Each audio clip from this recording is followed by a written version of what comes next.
Good day everyone, today is Catch-Up Thursday.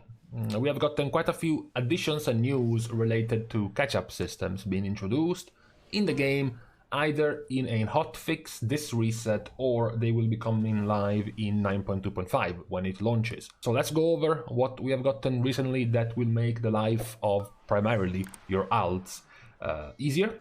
So the first one is the Creation Catalyst. So the Creation Catalyst is getting a faster recharge now. We started out this first reset with 7 days recharge of the Creation Catalyst, and now it's down to a little less than 4 days. So it's gonna be faster for you to gather charges of the Creation Catalyst. Then again, it's not that your main should need that many charges at this point, given that we are already at 5. Next week we'll have the 6th charge of the Creation Catalyst. It is much more beneficial for your alts and for returning players. It's worth mentioning as usual that the Creation Catalyst can still be used to transform items that are not tier slots, so you can still transform things like bracers, belts, boots, for example. They don't have to be tier pieces.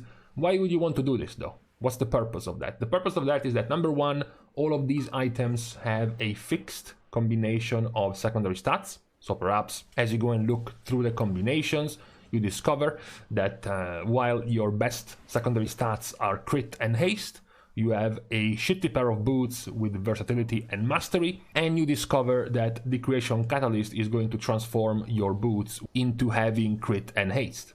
So the Creation Catalyst can be used actually even to just transform secondary stats into their prefixed model.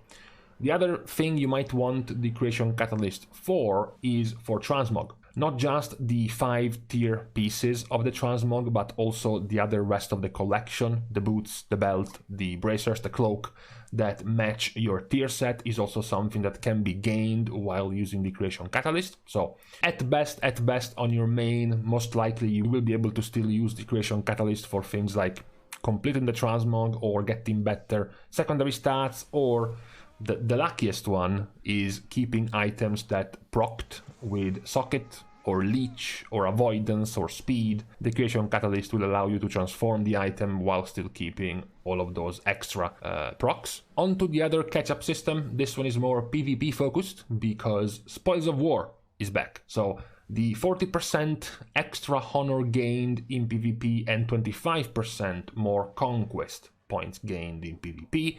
This is further increased in catch-up by removing the cap of conquest points. So now the conquest points are going to be 25% faster to obtain, and you won't have to worry about a cap anymore. This is the PvP side of the catch-up system, and then we go over to the PvE side of the catch-up system, because PvE-wise, Valor points are no longer capped. No, Valor points are not getting the 25% bonus increase that Conquest is getting, but the cap, the maximum amount of Valor you can store and earn every week, which was, I believe, 750, is now gone.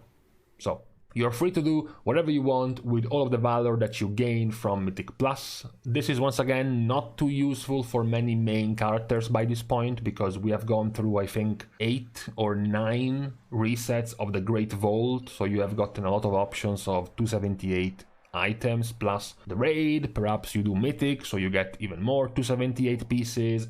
But for alts, this is much better. For alts who do not do mythic raiding, for alts who have missed the Great Vault for several weeks, newer characters, newer players, they will have the chance to get much closer, much faster up to 270 plus item level, thanks to the Valor being no longer capped and being able to constantly push your items up to 272 item level without a weekly restriction, which is quite good. The other point, I'm not sure how good it actually is, because the other point is Torghast. In 9.2.5, Torghast is going to have all of its wings out and available at the same time. Again, Blizzard has done a good job in making Torghast much less relevant in 9.2, so it's not that this is going to help too much, particularly if you have main characters that have done Zeret Mortis for a while. You can now straight up buy for Cosmic Flux, which you should have tons of. You can now buy from the vendor the entire bundle to be able to craft your legendary. Sure, it is not bind on account, but you can still transfer Soul Cinders to other characters with a bind on account item. So it should still be very easy if you already have a main character in Zereth Mortis. If you don't, and you have you're a new character, new player without many resources yet, having all of the wings available is likely still not going to be too big of a boon, because you can just, if you wanted to farm the resources, you could have just stuck to the easiest wing. It's not that having 6 of them open at the same time is going to help too much. So I guess this is mostly for achievement hunting and completion, without having to wait multiple weeks for the correct wings to be available, I guess. Now, before the last bit of news, is worth reminding everyone, in case you get confused, that 9.2.5, you might have learned by now, is the patch that is going to bring Season 4. So, the whole fated raid mechanic, the new cross-faction PvE feature between the Horde and the Alliance, and a few other things coming in. However, it is worth reminding that 9.2.5 is quite close in coming out. Likely, perhaps in the next couple of weeks, maybe 3 weeks, 9.2.5 will be out already. But it has been said, and it is worth remembering everyone, that Season 4 will not actually start when the patch comes live. Okay, so when the patch goes live, the Season 4, which also means the end of Season 3, the end of your time you have to get cutting edge, or to get ahead of the curve, or whatever other seasonal achievement you can get in Season 3, that will still be continuing in patch 9.2.5. Season 4 will be coming months in the patch. 3-4 months into the patch is when Season 4 will start. Even though Season 4 starts in 9.2.5, it won't be at the release of the patch itself. This was worth pointing out. Now, as far as all of these catch-up systems that we have just gone over, I wanted to chime in into what I am missing as far as catch-up systems are involved, because I have started again playing a little bit more my alts, and there was one thing I noticed immediately, which is the tediousness of not having any way to help you with your reputation grind. My main character has been exalted for a while, and unfortunately I have found myself not having much of anything to give my alt to speed the process up. You know, Blizzard has done this before. For example, you can buy a bind on account item to increase the reputation gains by 50% on your other characters. This is something I wish existed for Zereth Mortis and for the Enlightened. I just don't like having to be gated for like 3 weeks, and that includes doing dailies and world quests and rare killing every day for 3 weeks just to get to Revered again, just so I can get my Memory of Unity legendary recipe again for my alt. I think they as far as catch-up systems are involved, they should have probably done something with this to make it faster. Again, if we want to be cynical, if we want to be a little bit cynical, we can say that this is the one, the Memory of Unity is the one that would give you more incentive in staying in the game every day for several weeks. So why would Blizzard remove this feature that lets them have players stay in the game for longer, right? That's what I would say if I were a little bit more of a realist. However, I'm not going to go too deep into that.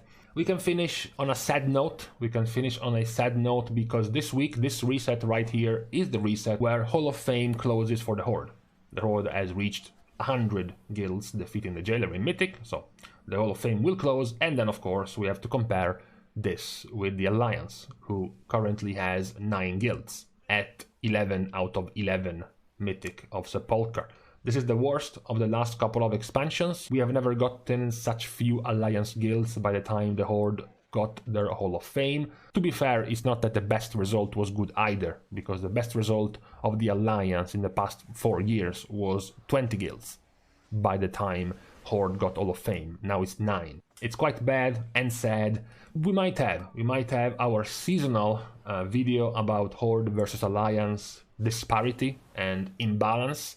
As usual, every time the Hall of Fame news start coming up, there is this type of talk about Horde versus Alliance, so perhaps we might go back there to refresh everyone's memory about the current situation. But for now, this is all. For now, I am leaving you to the rest of your Thursday with all of these good, decent news about catch-up systems being widened for the players in 9.2 and soon to come in 9.2.5.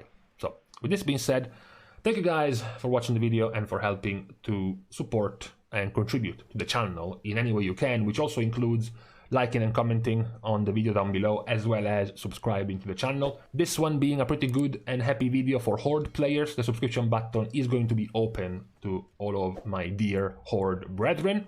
This being said, thank you guys again. See you guys soon, and in the meantime, it's always bad when you think you have the rest of the day ahead of you and then you realize you have to go out and run some errands. It always feels bad.